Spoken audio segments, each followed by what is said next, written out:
If people knew what they're bringing into the grave, you're going to see your demons.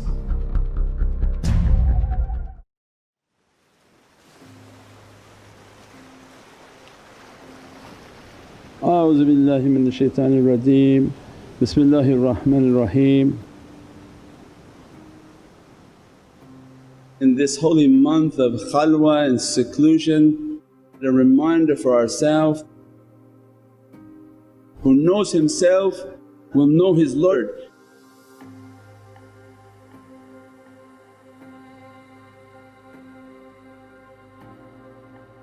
Means everything that governs you is what they want us to go through in that seclusion.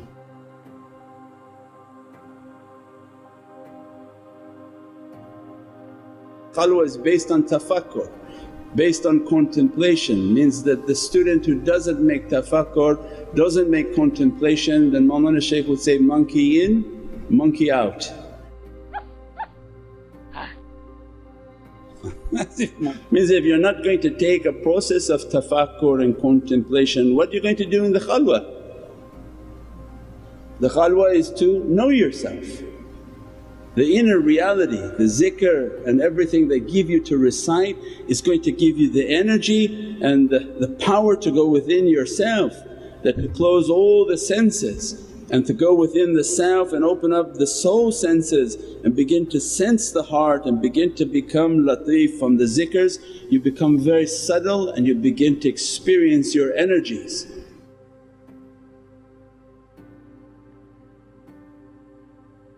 And Allah wants you to know that everything you did, everything you saw, everything you heard, everything you involved yourself with, it's an energy and it was burned onto your hard disk, and you're taking that disk with you into the grave. That's why these technologies Allah wants us to know them. Now they have chips that are unimaginable and how much it can capture. And Allah is saying, I made the better one, I made the best chip. Your brain will capture everything you see, hear, you do, you speak, everything will have an energy.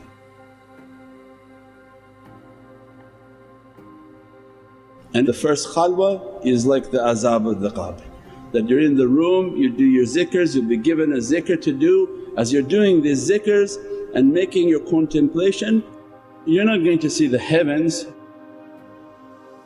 you're going to see your demons. As soon as the khalwa begins, it's as if Allah gave permission that you are in a niqab, that through your discipline you are not speaking to anyone, you eat a certain restricted diet and you begin your zikr and your practices. As soon as you make your tafakkur and begin to ask to be in the company of pious people, to be with the guides, to be with the shaykhs, then they begin to release that, let us to show you what you brought into this qabr. Well, it's not Allah punishing you, but what did that child bring is what he's going to now experience in there. That all the spiders, all the worms, all these bad things that are inside and around you will begin to show its manifestation of energy. So as soon as they're sitting and they're doing the zikr and the awrads that they've been given, immediately these energies and negative energies will begin to manifest themselves from the negative energy that you brought into the room through your existence and through your character. This by permission of Allah, that these energies will have a permission to manifest themselves. They manifest themselves like spiders and you are the source of food. And they come all over you and they manifest all over you and they begin to bite you. They cannot, then there's no permission to rip the skin or pierce the skin. They're merely able with their energy to use your mind against yourself. Because your mind when it thinks it saw something on your hand, it immediately can trigger a sensor to make you feel like it's been bitten.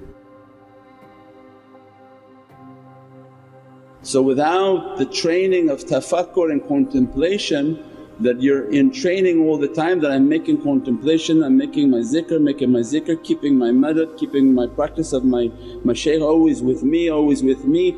If that's not solid, there's no way to survive that attack if it begins into that khalwa. That when these snakes begin to come, when the spiders begin to come, the rats begin to come, because every level of the characteristic will have a manifestation. Even the wasps, think of every type of wild animal that begins to manifest. One day you go and it's all snakes, and these snakes then begin to move because this is an unveiling. You will sense all of them all around you, and your whole practice is to keep yourself in taslim and submit, keep your madad and keep your connection, make your zikr, and then these things begin to enter into the orifice of your mouth, into the orifices of your nose, your ears, all of your body parts. You feel them entering into that body, and you keep yourself on istiqam, keep yourself firm, do your zikr, do your zikr, do your zikr, and through your zikr and through your connection to burn through those characteristics. And then from the smaller creatures they begin to manifest to the bigger creatures, where they describe the dog is like anger. Well, Allah wants to show you, yes, you know your characteristic of anger, in the qab they're going to be like wild dogs that eat you.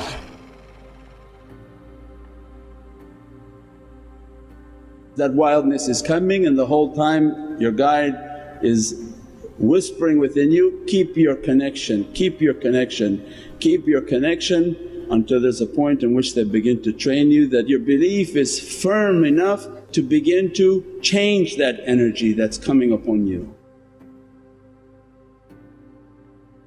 And you begin to tell your heart that they are not dogs, they are not dogs, these energies they are angels. And Allah begin to give you control over your mind, that your heart to take control and begin to convert that energy and bring it towards haqqaiq and bring it towards realities and purification. Means that the first levels of tariqah are moving through these hijabs.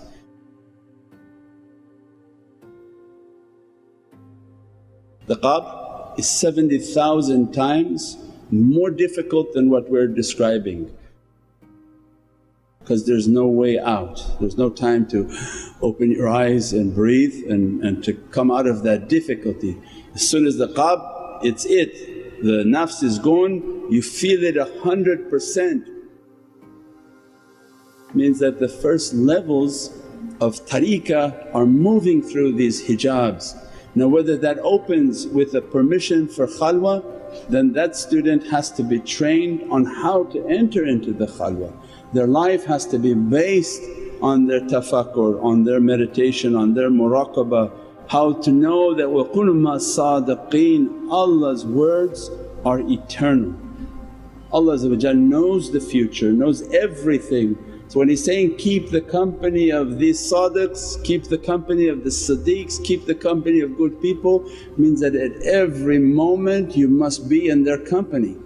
Not just you sat with them 5 minutes and you went home, but at every moment you're in that tafakkur, in every moment you're in that reality where Allah that these are the people who died before death.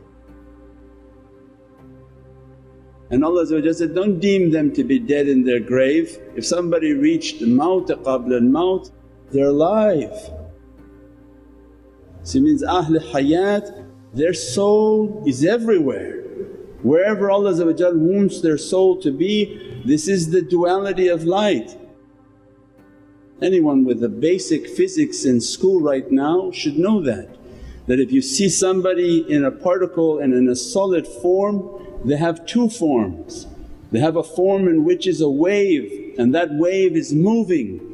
If you train yourself to break the physicality and move through your soul is light. Your light will see the light, and the light is all waves. So these waves must be moving in infinite directions. But you only see the particle, and the people of particles they only say, no, it's one person is one place. Oh, but the reality of light is you're incorrect, it's everywhere. If you see with light, you'll see the world of light. So it means all of that training has to accompany first, that you have to be from the people of the world of light. The arwah of the people of light are everywhere. Why is it that you don't see them? And why is it that you're not able to connect with them? And that's what they want, to connect with the world of light. Malakut kulli shay, Allah says, that world of light it encompasses everything, it is the source of all power. If your hand is in that hand, Allah is giving His subhan. Glory be to the hand that is connected to the malakut, it's kulli shay, it's all encompassing. Not the world of form, it's the dirtiest and the lowest.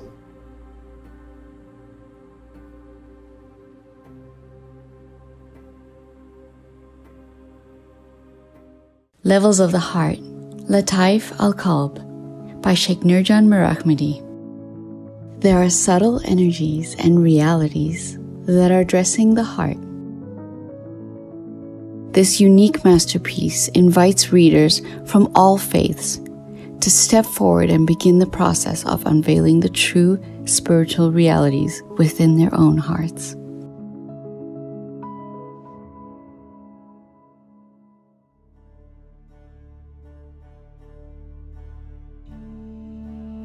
Our life is a seclusion. Not al-arba'een, not al-i'tikaf, not al-Khalwa. Every moment we're in an intention, so then they spread that khalwa in the tariqah to every day of our life.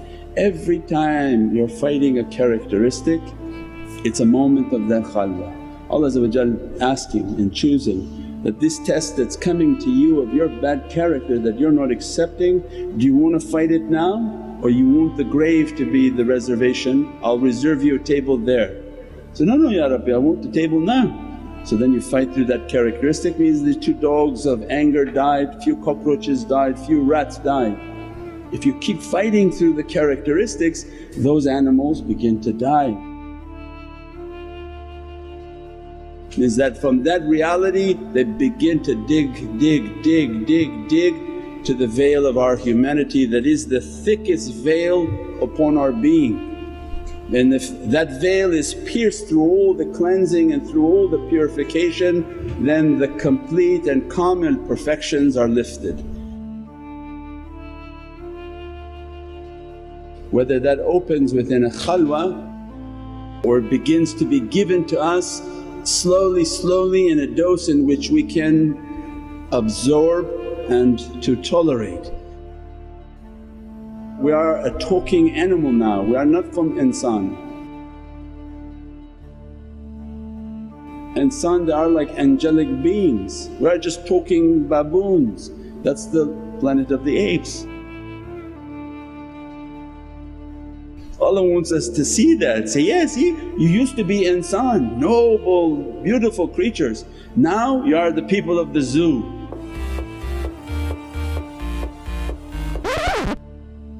And Allah says, this is all you are now. That's not insan. Insan alam al-Qur'an, khalaq al-insan, the one whom Allah taught the Holy Qur'an.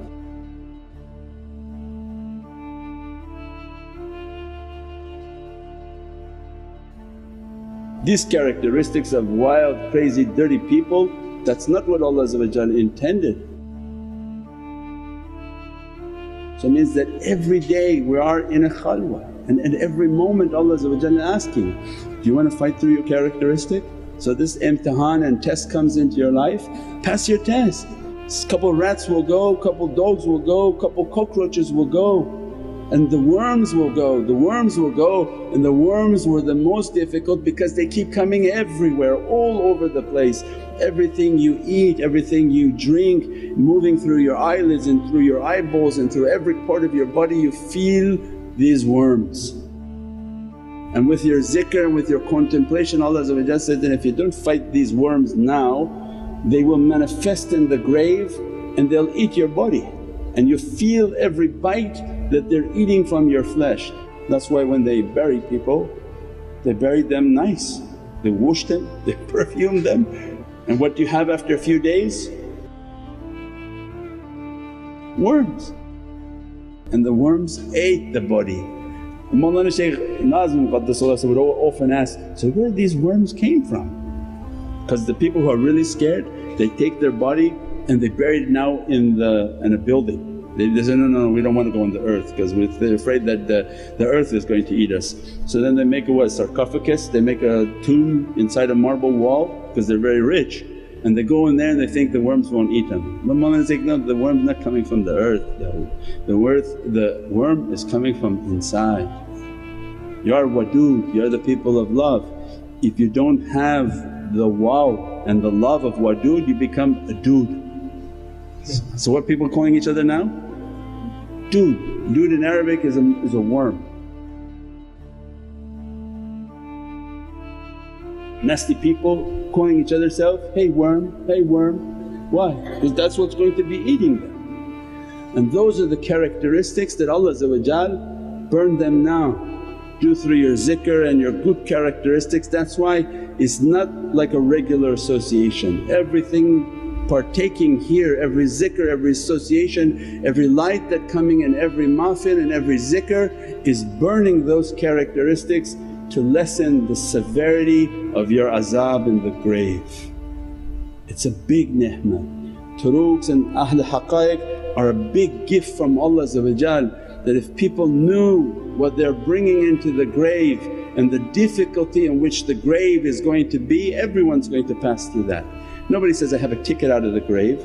Everybody goes to the emergency room, see all the people screaming. It's a big emergency room, the qabr is a big emergency room. What Allah wants is good health for us that escape that difficulty. Go through the training now. Every zikr that you sit in, the lights that are coming from the zikr, Allah is cleansing. Allah is sending specific angels of zikr that come and they cleanse all that wildness, all that wildness. The mahfil and salawat on Prophet brings the nazar of Prophet like a sunshine, that anything that approaches the sun immediately is burned.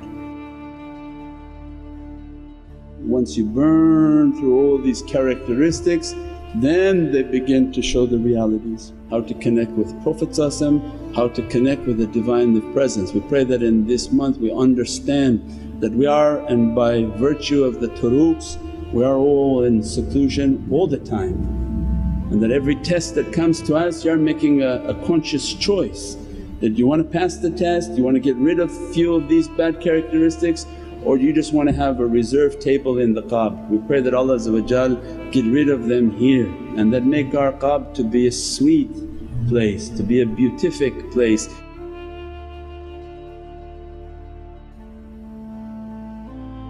That's why we're not coming through amal, we're coming through Allah's rahmah and mercy, that His rahmah be upon us. And then they showed that the only way out of that Jahannam, the only way to stop that fire was durood al-Sharif, because as soon as you praise upon Prophet the ruhaniyat of Prophet enters into that mushkilat and immediately stops everything. Allah won't bring azab upon the light of Sayyidina Muhammad. We pray that Allah open our hearts to understand, and that we pass through the test and to be dressed by the love of Allah, love of Sayyidina Muhammad, love of awliyaullah fi samawati wa fil ard bi hurmati Muhammad al-Mustafa wa bi sirri Surat al-Fatiha.